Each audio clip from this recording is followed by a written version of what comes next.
Olá a todos, meu nome é Isabela Figueiredo, eu sou aluna de Fisioterapia da PUC Minas Betim e extensionista do projeto Fala Sério UAI. Hoje eu estou aqui com o professor Diogo, médico veterinário. Professor Diogo, você pode nos contar um pouquinho sobre você, sobre a sua profissão, sua formação? Sim, claro. Antes de começar, gostaria de parabenizar demais o projeto, né? A iniciativa é muito boa, muito importante também para o panorama atual, né? Então, parabenizo e é um prazer gigantesco estar podendo contribuir de alguma forma com o projeto de vocês. Então, meu nome é Diogo Joffeli, eu sou do Rio de Janeiro, não sou de Minas, formado na Universidade Federal Rural do Rio de Janeiro. E quando eu fui buscar essa profissão, né, ou a profissão que eu ia escolher para a minha vida profissional, eu queria mexer com o meio ambiente, animal, né, e não queria fazer veterinária. Porque eu falava, não quero ficar tratando dos animais, eu quero cuidar deles bem, assim como tem um animal em casa e tal. E aí, nessa época, eu descobri sobre o curso de zootecnia. Eu achei muito mais interessante do que a veterinária, porque ele dava com comportamento animal, nutrição, que é exatamente o animal bem, a prevenção das doenças, né?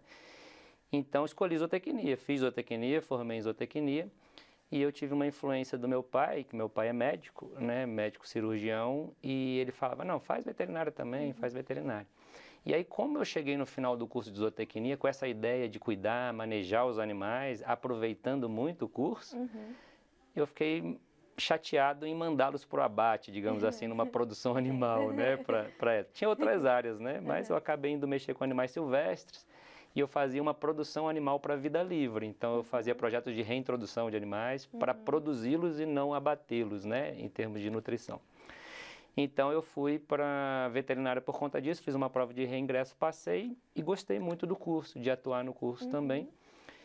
Tanto que eu não sabia qual área que eu ia seguir, até chegar no centro cirúrgico. Aí dentro do centro cirúrgico eu falei, não, aqui eu gostei, eu quero ficar por aqui. E aí eu fui para a cirurgia de pequenos animais, que era a espécie que eu tinha mais contato. Tive uma influência muito forte do meu avô, né, que foi uma pessoa que me influenciou bastante também durante a minha vida. E ele falou, faça clínica, porque nenhum especialista vai bom se não souber clínica. E aí eu ficava com isso na cabeça e eu fui aprender cirurgia e clínica médica e isso fez um diferencial muito grande na minha vida. E eu cheguei assim na clínica de pequenos animais, né, e na cirurgia de pequenos animais, vim parar em Belo Horizonte por causa da residência, né, fiz a residência na UFMG e aí eu acabei ficando por aqui. Muito bom, né? Minas Gerais, Belo Horizonte, começar uma vida. E o Rio de Janeiro é maravilhoso para visitar, melhor ainda, né? É verdade. Isso é um pouquinho da trajetória, né? Muito bacana, é um prazer para nós do projeto estar te recebendo aqui hoje. A gente ficou muito feliz de você ter aceitado o nosso convite. E para começar, eu queria te perguntar quais que são as doenças mais comuns, né, de serem transmitidas de animais para humanos. É muito boa pergunta, né? É algo que é extremamente importante, porque hoje em dia a gente tem uma relação muito grande, homem-animal, né? Sim. E a gente sempre vai ter que cursar com essa preocupação para evitar problemas, né? Sim. E a gente tem uma série delas, e a gente vai falar mais aqui em cão e gato, né? Mas a gente poderia entrar em animais silvestres, por exemplo, que hoje em dia são considerados pets, né? Muitos têm pets silvestres. Então, a gente tem uma gama aí de possibilidades, né? Eu já adianto que as principais pessoas, né, que vão ter risco são as imunocomprometidas de alguma forma. Então, a gente pensa lá nas crianças, nos idosos e em pessoas que têm alguma comorbidade, né? São mais susceptíveis às zoonoses, que são essas doenças que pode ter tanto no cão, no gato ou no uma outra espécie animal que você cria em casa e também pode passar para os seres humanos. Eu gostaria de começar com a leishmaniose, porque a gente está em Belo Horizonte, né, Minas Gerais. A incidência da doença é muito grande e ela traz muita repercussão, sabe? Então, a gente tem uma incidência muito grande nos cães da leishmaniose. É uma doença parasitária, né? Então, a gente tem um protozoário que é transmitido por uma picada de mosquito. E aí vem uma questão, porque o mosquito que transmite a leishmaniose não é o Aedes aegypti. E a gente tem uma campanha forte contra a dengue, mas contra a leishmaniose parou. E eu chamo a atenção porque eu sempre me lembro que quando eu cheguei em Belo Horizonte, já que eu não era daqui, eu não tinha muito contato com a leishmaniose no Rio de Janeiro. E quando eu ia no cinema, naquela época a gente ainda ia no cinema, né? A gente vai Ainda vai, né? um pouquinho. Aí, quando ia começar o filme, antes de começar, Previna, leishmaniose, aparecia no cinema. Eu falei, nossa, olha que incrível. E nunca mais vi nada, né? Aonde eu vejo falar da leishmaniose? Nos projetos de extensão que a gente faz, né? Então, eu acho que fala-se muito pouco sobre uma doença que é extremamente importante, que já teve uma evolução muito significativa dentro de Belo Horizonte e de Minas Gerais. Mas eu queria chamar a atenção principalmente pela transmissão, que é um mosquito, mas não o Aedes aegypti, que a gente está acostumado, e o mosquito transmissor da leishmaniose, ele se reproduz em matéria orgânica e não em água parada. Isso é interessante da gente falar, porque para eu eliminar ele do meu terreno ou da minha região, eu preciso deixar livre de matéria orgânica acumulada, então higiene. E aí já a gente vai chegar em alguns conceitos que são importantíssimos para o controle de todas as doenças, né?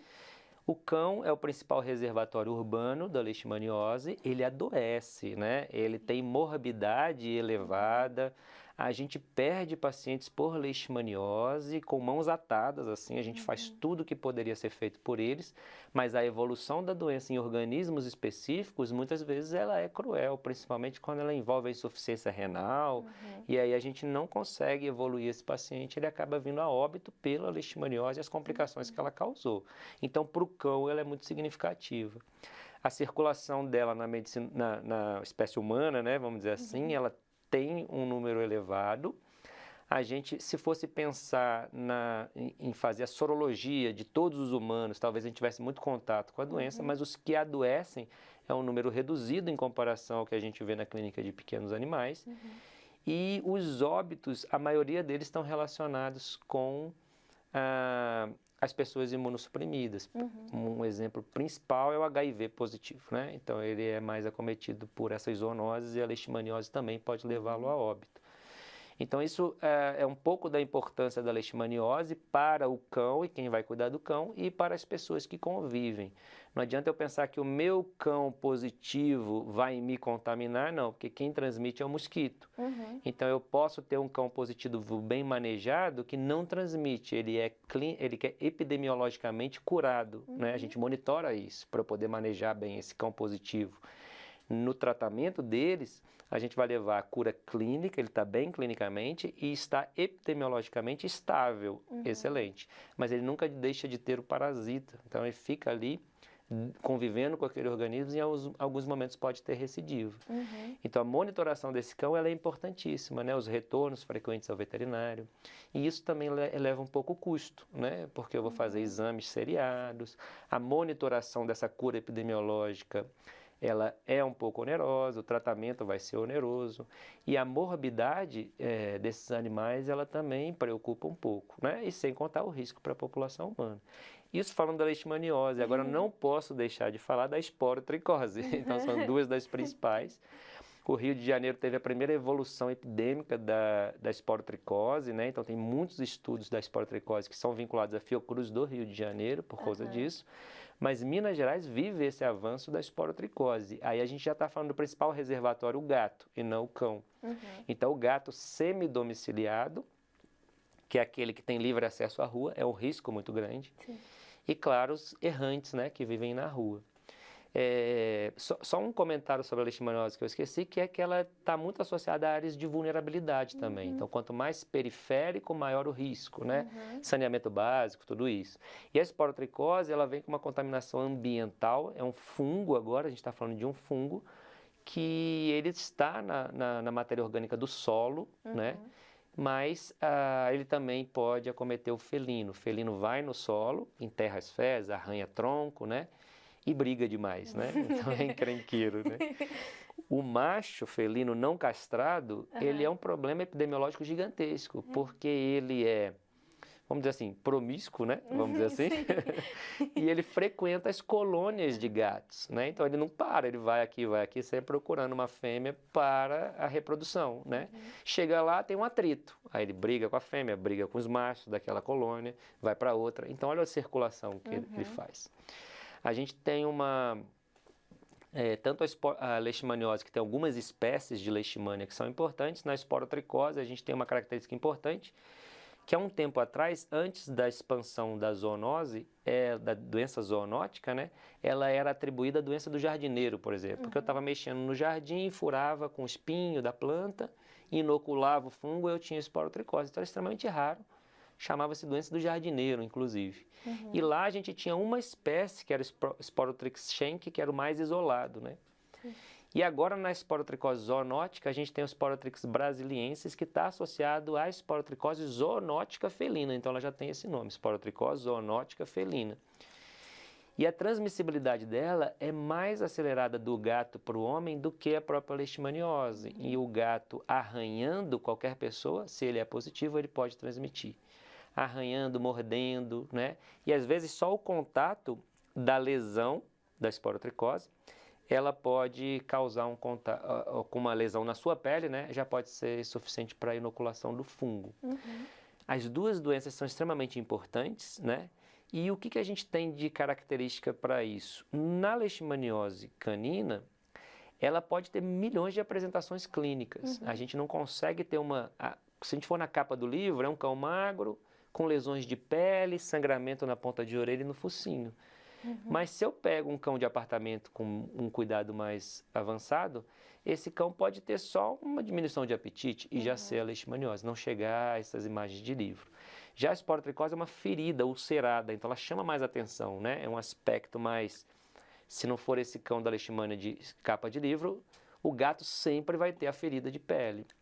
Então, a ferida de pele é algo que chama atenção. Então, toda ferida de pele em um gato eu tenho que suspeitar da esporotricose, dado o avanço dela em território mineiro, né, vamos dizer assim, e da preocupação da doença. Ela também leva a óbito felinos e também leva a óbito humanos, principalmente os imunocomprometidos.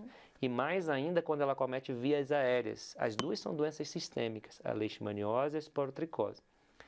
A esporotricose fúngica, ela pode acometer vias aéreas, quando atinge via aérea inferior, isso pode ser um problema muito grande para as pessoas e para o gato também, né? Tratando a gravidade da doença, tanto na medicina felina quanto na medicina humana. E aí são várias características, né, que tem a mais associadas a isso, mas tentei dar um resumo e chamar bastante atenção. Só para a gente lembrar, a toxoplasmose, né, que é uma doença zoonótica, que também gera uma confusão muito grande. Eu acho que vale a pena citar. Porque a toxoplasmose, na mulher gestante, ela é um problema grande para o feto, né? Então, muitas das vezes, a gente ainda ouve as recomendações de que a gestante não pode ter contato com o felino. Então, é uma doença zoonótica, Toxoplasma gondii, que está no felino, é o seu principal reservatório, né? E o felino, quando elimina ele pelas fezes, pode se tornar um disseminador da doença. Mas repare, só para resumir essa também doença, a toxoplasmose, para se tornar infectante, ela precisa de 1 a 5 dias nas fezes para esporular. Então, se eu tenho uma rotina de higiene e sou gestante, não teria tanto problema. E, por outro lado, ela pode ser contraída pela própria gestante em alimentos que não são cozidos corretamente ou higienizados, como os hortifrutis, né, granjeiros, né, que a gente tem todos os legumes e verduras. Então, não é a culpa do gato, né? Mas sim, se eu tenho um gato, eu tenho que tomar cuidado com ele. Então, são 3 das doenças mais importantes. Eu não falei da raiva, né? Que também circula bastante, mas que a gente precisa chamar a atenção porque são mais polêmicas dentro desse contexto. E professor Diogo, eu queria te perguntar, né, quais que são os principais sintomas que nós, donos de animais, temos que estar atentos de possíveis doenças nos nossos animais, né, no animal que a gente convive, que tem contato? Legal. Eu acho assim que a gente tem dois meios de responder essa pergunta, um que é o moderno e o outro que é o antigo. Então, você tá o que seria o antigo. Os tutores vê o paciente, o cão ou o gato, né, muito ruim e levam para o veterinário. Então, isso é uma coisa que acabou. A gente vai falar de um termo que é a guarda responsável. Tem que ter responsabilidade pelo meu pet. Isso acabou pelo nível de evolução da própria medicina veterinária e pelo nível de evolução da responsabilidade do que é ter esse pet dentro de casa, do papel do pet nos domicílios, né? Principalmente nos grandes centros. Quando a gente vai afastando um pouco, a gente ainda acha esse meio mais antiquado. Mas hoje em dia, eu reparo às vezes eu tenho um cliente que fala assim, ó, todo dia que eu chego em casa, ele pula na minha canela. E hoje ele não pulou. Ele veio, falou comigo, mas não pulou. Então, olha só, o tutor está todo dia com aquele cão. Se ele veio falando isso, eu como veterinário tenho que buscar algo que possa ter levado ele a mudar o comportamento. Então, olha o que a gente está falando. Mudança de comportamento, né? Então, o felino, antes dele ter uma ferida horrível, ulcerada, né? Ele já mudou um pouquinho. Comendo menos, mais quieto, o comportamento mudou e ninguém melhor do que o cliente para ver essas alterações, né? Então eu acho que são os pequenos sinais, mais quieto, muitas vezes a gente ouve no consultório, escuta o cliente falando, ah, mas ele é quietinho assim? Tá velho. Aí fala, não, mas quantos anos ele tem? 7. Eu falo, 7 não é velho não, né? Então ele está com algum desconforto, vamos ver uma dor, alguma coisa. Então hoje em dia a gente pensa na precocidade, né? Através da guarda responsável, o tutor, que tem uma responsabilidade pelo aquele paciente, notando pequenas alterações. Essas pequenas alterações podem ser sinais precoces de uma leishmaniose, de uma esporotricose, uma toxoplasmose e outras doenças que acometem só esses animais, né? Então, eu acho que isso é o mais importante. Qualquer mudança comportamental, claro, lesões de pele, coceira em excesso, diminuição do apetite, mais tempo deitado, dormindo mais, escutando menos, alterações no olho, né? Tudo isso é motivo para levar, e sem contar também das consultas ao veterinários preventivas, em que a gente vai fazer um check-up, fazer um exame físico para ver se acha alguma coisa antes mesmo dos sinais clínicos. Muito bacana, né? A gente sempre tem que estar atento aos nossos bichinhos. Eu mesma sou né, mãe de pet, vamos falar assim, de 2 em casa. E qualquer mudançazinha de comportamento neles, eu já fico doida. Tá vendo? Eu queria, né, te perguntar quais que são os cuidados básicos de higiene, né, que quem é dono de pet tem que ter em casa para poder prevenir essas transmissões de doenças entre os pets e os familiares também. Legal. A gente falou, a própria leishmaniose tem uma importância muito grande do acúmulo de matéria orgânica, né? Sim. E a gente tem ali, por exemplo, as fezes dos animais que atraem, né? Parasitas, odor ruim, e são fontes de contaminação de outras doenças que ainda não deu tempo da gente abordar, mas que também são transmissíveis, também são zoonoses, né? Sim. Então eu preciso tomar muito cuidado com os dejetos, essa é a primeira coisa, urina e fezes, isso tem que tomar muito cuidado. Então o cão deve ser, ou o gato, né, deve urinar num lugar específico e defecar num lugar específico, facilita demais o manejo, né? Principalmente se a casa é pequena, um apartamento, né? Sim. Então o condicionamento para o seu banheiro, né? Então eu vou fazer urina e fezes e de forma que você consiga recolher aquilo. Se eu sou idoso, ou jovem demais, ou imunocomprometido, às vezes, ao mexer com esses dejetos para eliminá-los, eu vou usar uma máscara facial, eu vou usar luva, né? Para eu me proteger, já que eu sei que eu tenho uma fragilidade imunológica. Os demais não têm necessidade de fazer isso, né, na rotina diária. Mas eu vou usar uma pá, uma vassoura, né? Não vou botar a mão, claro. Vou descartar corretamente e vou lavar as mãos. Importante lembrar de lavar as mãos, né? Sim. A gente passou por uma pandemia recente em que a lavagem de mão foi muito falada. Isso tem que ser um legado. Quanto mais lavar as mãos, melhor. Principalmente após mexer numa caixa de areia de um gato, ir lá no banheiro do cão, né? Mas isso aí vai ser muito importante. Então, eu cuidar bem desses dejetos, manejar corretamente, quando for descartar local fechado, para não ter cheiro nem atrair outros animais, e manter o meu paciente, o meu pet, né, sempre assistido nas prevenções, nos cuidados, levar ao veterinário com uma frequência. Tudo isso vai fazer com que eu tenha uma relação harmoniosa, né, que é o que a gente espera dessa relação, e sem risco para nenhum dos familiares, que é o mais importante. Sim. E quais que são, né, qual que é a importância do controle das vacinações, né, das zoonoses?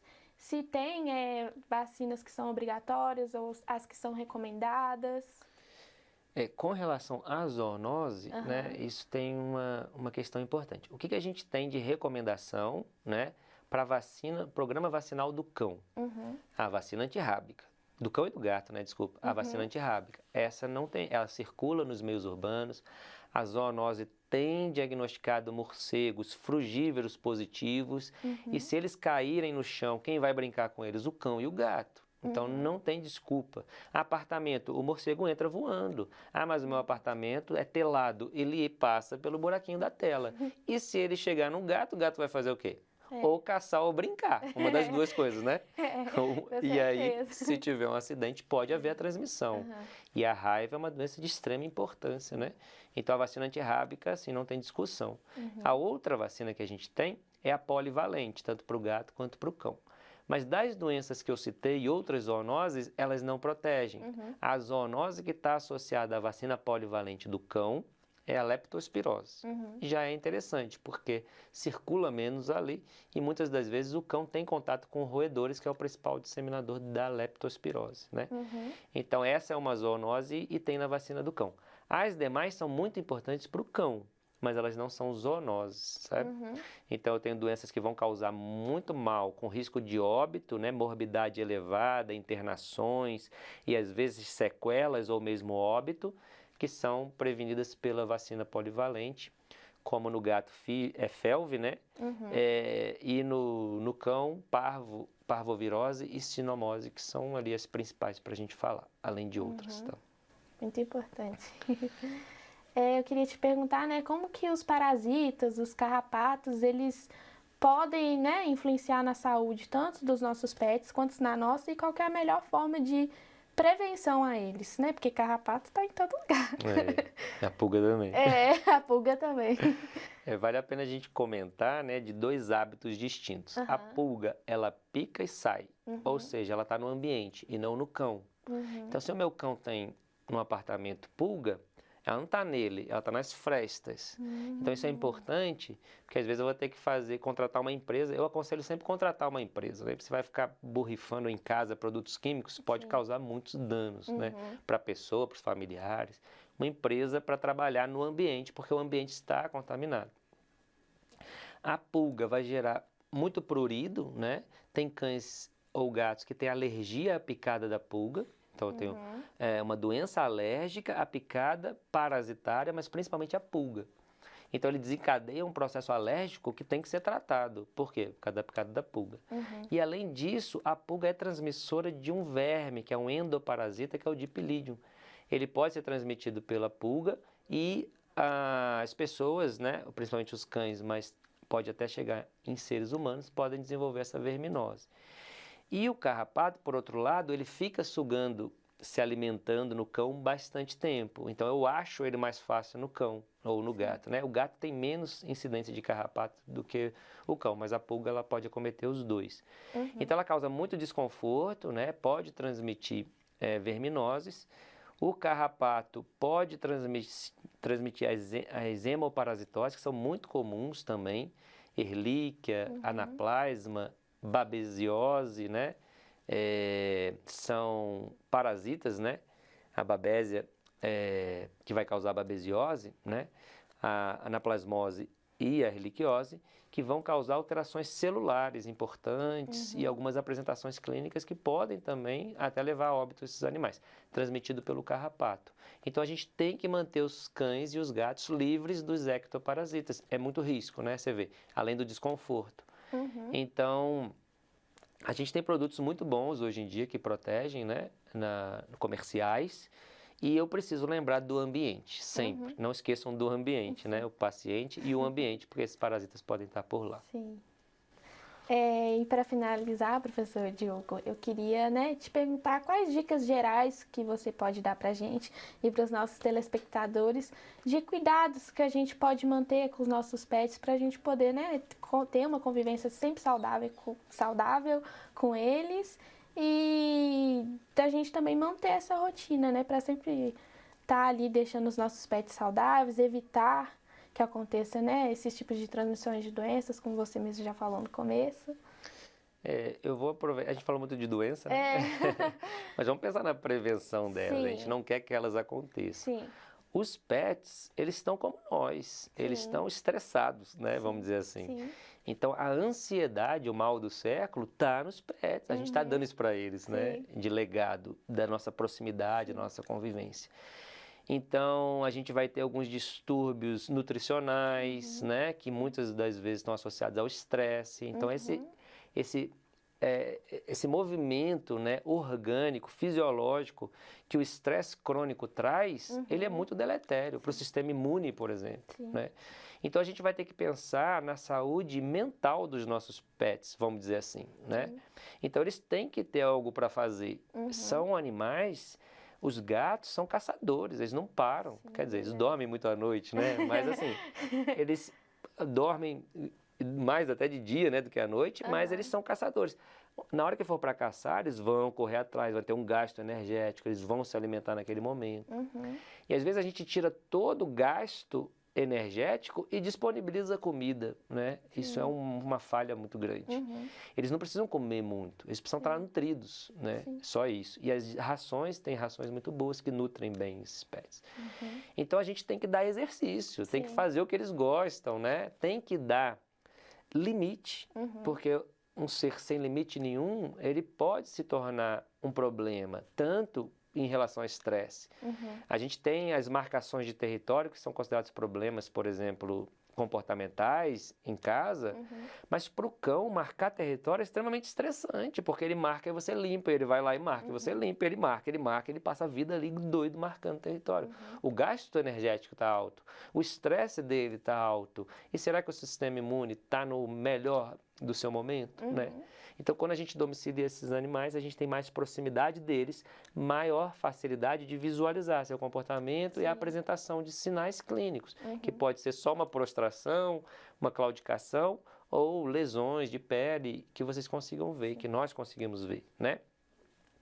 Mas, por outro lado, a gente não pode esquecer que são animais que se movimentam demais, animais de matilha que se relacionam, né? Então não adianta eu achar que ele está adaptado a ficar em casa o dia inteiro sozinho, né? Eles não são solitários, muitas vezes eles são de matilha, de colônias, né? Se relacionam.